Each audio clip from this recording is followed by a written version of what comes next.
Nak keluar sempadan Malaysia untuk menunaikan umrah tanpa keluarkan pasport? Sekarang dah boleh.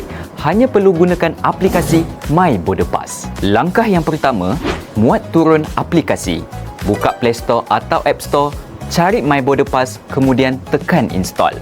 Langkah yang kedua, daftar akaun baru. Isi maklumat diri seperti nama penuh, nombor pasport, tarikh lahir, email dan nombor telefon. Buat PIN keselamatan untuk log masuk nanti. Langkah yang ketiga, imbas wajah.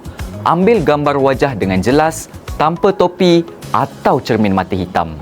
Pastikan pencahayaan cukup supaya sistem kenal muka anda.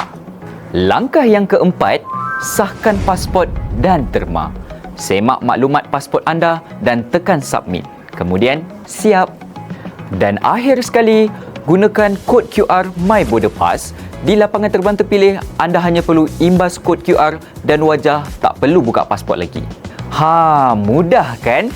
Daftar My Border Pass sekarang dan nikmati perjalanan umrah anda dengan lebih cepat, moden dan juga selamat. Tapi ingat ya, walaupun guna My Border Pass, pasport tetap wajib dibawa bersama setiap masa. Az-Zuha menyantuni dengan hati.